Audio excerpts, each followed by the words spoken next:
What's up, fight fans? In today's video, things got wild around Conor McGregor when a fan tried to run up on him and ended up getting rocked by his security team. Meanwhile, Henry Cejudo turned into a real-life action hero, detaining a hit-and-run driver after a car slammed into his neighbor's house. Ali Abdelaziz shuts down rumors that Islam Makhachev is waiting on UFC 315 results. Michael Chandler is back to trolling, this time aiming straight at Paddy Pimblett. And Tom Aspinall just dropped his picks for 5 insane matchups that could shake up the UFC. Plus, Aljamain Sterling opens up about how a random moment with Jon Jones completely shifted his mindset and changed his entire career. So, without further ado, let's get started. Recently, it was reported that Islam Makhachev isn't ready to accept any offers or sign a contract for his next fight just yet. According to Eurosport journalist Álvaro Colmenero, Islam Makhachev plans to choose his next opponent on May 10th, after UFC 315. The same night, Belal Muhammad is set to face Jack Della Maddalena for the welterweight title. But Ali Abdelaziz swiftly shut down the rumor on social media, branding it fake news. That's why it's tough to say what Makhachev's gonna do next. Robert Whittaker is backing Ilia Topuria for an immediate lightweight title shot, claiming the Georgian phenom has earned his chance at 155-pound gold.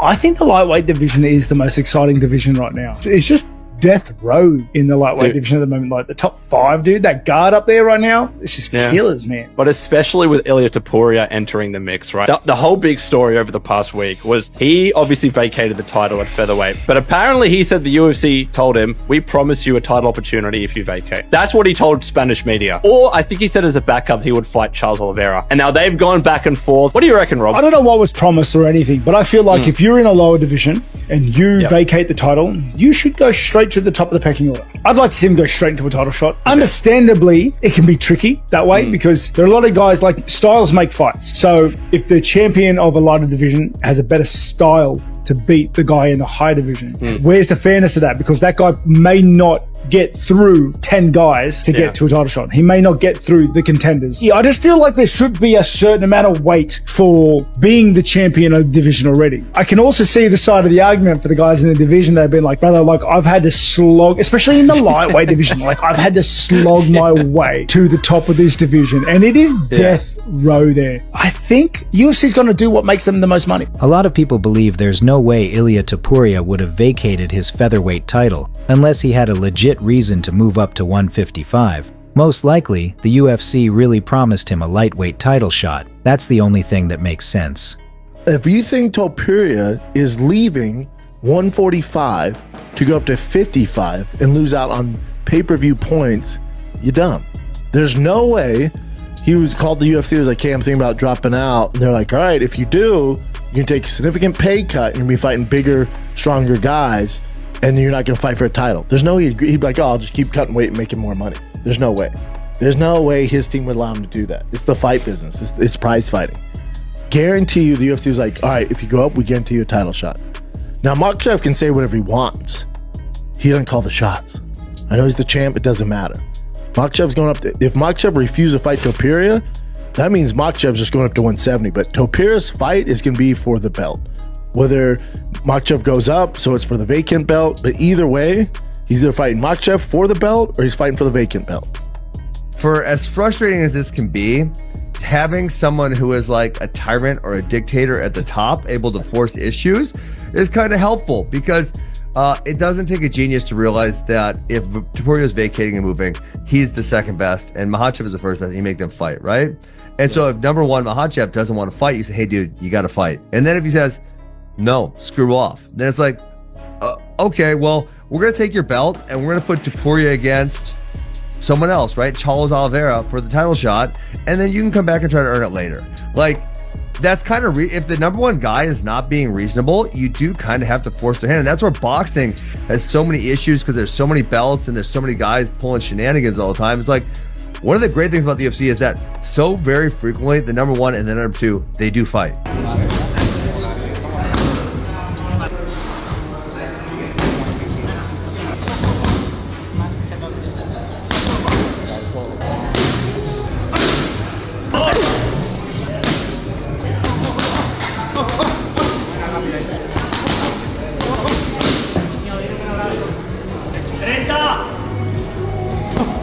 Conor McGregor found himself in another heated situation, this time in Dubai. While signing autographs, a fan suddenly charged at him. Security swiftly restrained the attacker, with one guard even throwing punches before ejecting him from the arena.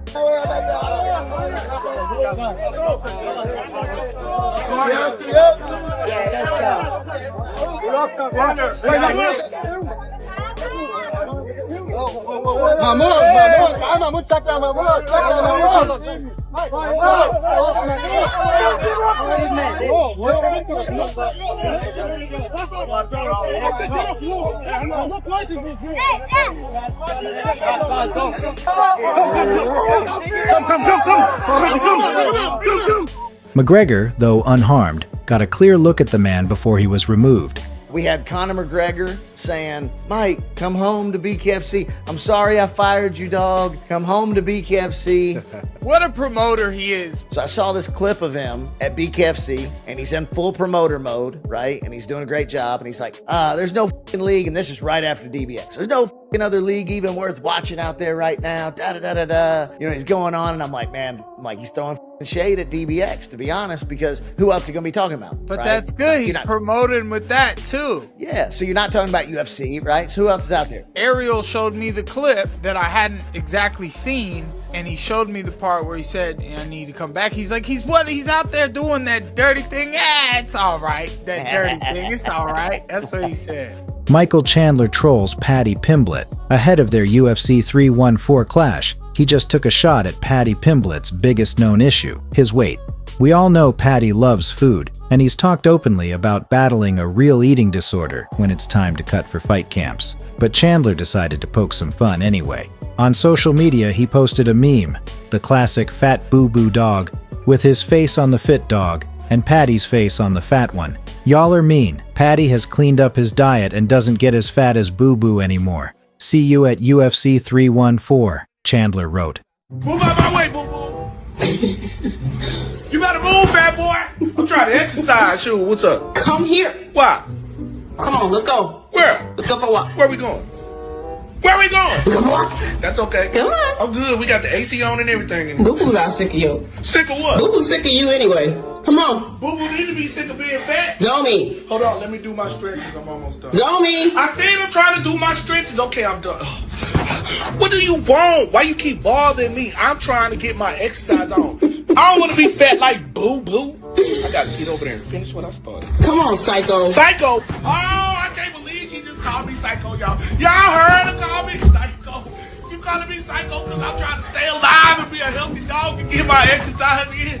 Look how fat boo-boo is. I ain't trying to be like boo-boo, y'all. She want me to be like boo-boo. Look at boo-boo. He can't even move good. Move out my way, boo-boo. Look how fat boo-boo is. I don't want to be like boo-boo. Ah! Shut up.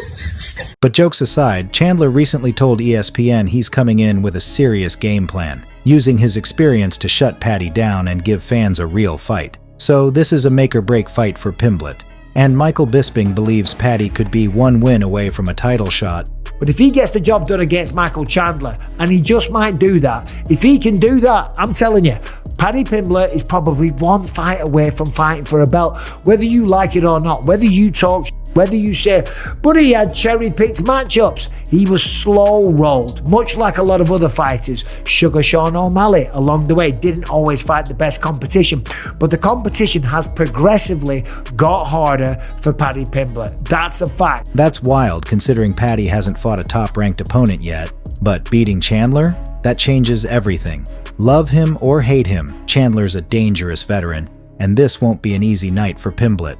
What's the UFC's plan here? Are they fast-tracking Paddy to gold, or is Bisping just stirring the pot? Drop your thoughts below. Tom Aspinall just broke down his picks for all 5 of these potential bangers. Here's who the interim heavyweight champ sees coming out on top. Josh Emmett versus Lerone Murphy. Lerone Murphy. Alex Volkanovski versus Diego Lopez. Tough fight, but I believe in Volk. I think Volk can do it. Paddy Pimblet versus Michael Chandler. Paddy Pimblet. Bilal Muhammad versus Jack Della Maddalena. I think Bilal Muhammad. Now this fight isn't happening, but Ilia Topuria versus Islam Makhachev. I don't think that's as easy as people think for Makhachev, but I think Makhachev can win. Henry Cejudo detains hit-and-run driver after vehicle crashes into neighbor's home. Just had a group of teenagers, maybe doing about 80 miles an hour. I was just coming out with my producer doing rush. We happened to see this car go about 80 miles per hour, and pretty much we heard that. Next thing you know, this dude's going up a ramp and then smashed into my neighbor's yard. Well, the guy got out, the guy tried to leave, and he ended up assaulting the owner because I know if these guys had guns. And then once he hit my neighbor, I was like, all right, man. How old's your neighbor? All in. Yeah, so he's in his 60s, and I had to go out there, pick him up, and dropped him, slapped him a little bit, and then some of the neighbors took some clocks at him. Henry Cejudo also dropped some tough news. He says his next fight might be his last. After getting poked in the eye during his fight with Song Yadong, he's still dealing with vision issues. He says health and family come first, and retirement might be closer than we think. But Triple C already retired once unexpectedly, and Dana White hates when fighters suddenly announce retirement without his approval. So if he declares it again this time, he'll really have to go through with it. It's my last one, dude. I want to leave the sport unscathed. And I felt like the first time at the age of 33 that was it. Okay, I did it right. Retired young, did the whole thing, left unscathed. Coming back, fuck. Almost lost an eye. I'm bruised. I see double when I lay down still, and as you can notice, it's still red. So I got one more in me, and then make some money, and that's it. I'm out. Aljamain Sterling recently shared a game-changing moment from his early MMA days. A late-night bar encounter with John Jones that flipped his entire approach to fighting. Back then, Sterling lived like a monk. No drinks, no distractions, just 24/7 discipline. Then one night, he ran into Jones at a bar, and the UFC legend offered him a drink. You remember, I told the story about the John Jones meetup at the bar. Remember, I went to school with him my freshman year, his sophomore year, before he became a UFC fighter, and before that was even a thought. And, we partied a lot, blah, blah, blah. He drops out, I transfer. I see all his videos and pictures of him doing cool shit in the cage, grappling matches, fighting, knocking people out, submitting them, and I'm like, yo, bro, I want to try this. I meet him, I'm thinking I gotta live the life of a monk, I gotta be super disciplined. I'm thinking this is what John Jones is doing, this is why he's killing these guys, because he's just here when it comes to the mental and the sacrifice and everything, the dedication. And then I see him at the bar, maybe 2 or 3 fights into the UFC. He's probably got a fight like the week later, and he's getting smashed, drinking, having a good time, and he's offering me a drink. And I'm like, nah, I got a fight in 5 weeks. Wait, you're fighting like tomorrow, bro. Like, I'm confused. What the hell is happening right now? And this changed my mindset. And I gave up all the things that I enjoyed in life that made training more enjoyable. But I was like, the sacrifice. But then I realized it came down to the mental. Like, if you believe that one drink or those 2 nights out on 2.5 weeks apart is gonna tear down an entire training camp, then maybe you just didn't prepare enough. So I think for some people, the mental side, the mental aspect of it, being in the right state of mind is the most important. So I can never knock that. Now the whole world wants to know, Sean, what have you been different for this fight? Haven't Jade the Peen once this year. Woke up looking for the Vaseline fight scene. Way I beat my meat, got the Jade the Peen. Jade the Peen on Funky Day. Wouldn't change a thing, but just know you still will get slapped like it's for Jada Pink. What's a nut? All over the place. Wifey home, clean it up, pillowcase. You soap, don't leave no stains. Miss Spot, you should have seen her face. Now wipe it up. Now wipe it up. Now wipe it up. Now wipe it up. Now wipe it up. Now wipe it up. Now wipe it up. Now wipe it up. So Sean, can you tell us what is going to be different for this fight?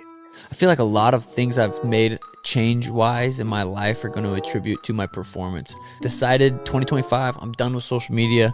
I haven't Jade the Peen once this year. Guys, we're so close to hitting 85,000 followers. We'd really appreciate it if you subscribed, and don't forget to drop a like. Thanks in advance for the support.